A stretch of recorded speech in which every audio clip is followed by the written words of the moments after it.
As the Tournament of Power draws to a close, it's now time for us to look back at the build-up towards the tournament among the universes with the lowest mortal ranks and take a look at it critically. This tournament has more than its fair share of flaws, but the one thing that stands out is the injection of Frieza into the story. The former space tyrant is one of the most iconic villains in the series and is absolutely a fan favorite. Bringing him back for the Tournament of Power could have run the risk of oversaturation and absolutely ruined his character, except the exact opposite happened. Frieza became the factor that saved the Tournament of Power from becoming too boring. Don't get me wrong, like a lot of you, I enjoy getting new Dragon Ball episodes every week. Some of my favorite arcs are those where a tournament is directly involved. However, Dragon Ball's Tournament of Power had one major element working against it when you look at it from a storytelling perspective, which is tension.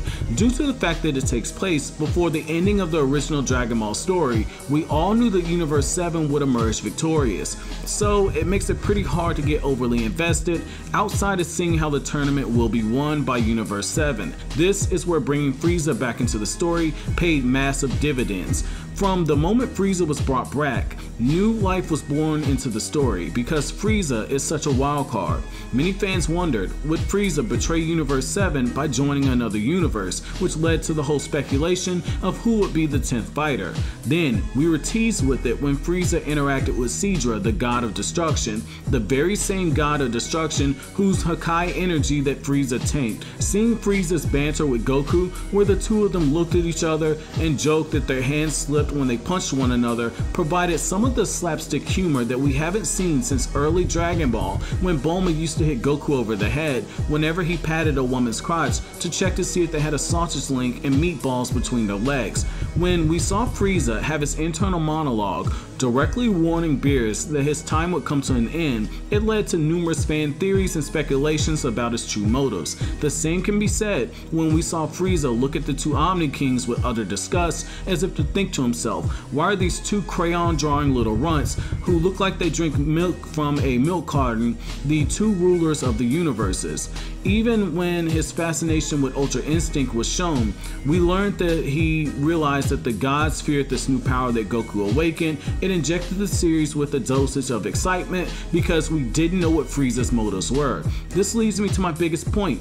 Frieza is a very well written character when you look at it from a storytelling perspective. To make my point, I'm going to draw a couple of pictures for you. I want you to picture a river with a very strong current flowing. In that river, there's a single leaf being swept away by the current, being carried away without any say-so as to what direction it's going. That leaf would be what we call a bad written secondary character, or a secondary character who exists only to serve the purpose of a plot-driven story. Every action that this character takes is directly tied to the whims of the main character and the conflict that drives the main plot. Now, I want you to picture the same stream, but instead of picturing a leaf, I want you to imagine a boulder being thrown into the same river. Now what happens? The boulder disrupts the flow of the river, creating ripples and potentially causing the flow of the river to divert, going in separate directions before it eventually gets back on track. This is what we would call a very well-rounded secondary character. They have their own goals and desires that don't require the main character or the main plot to exist, and they're strong enough to create interesting subplots on their own.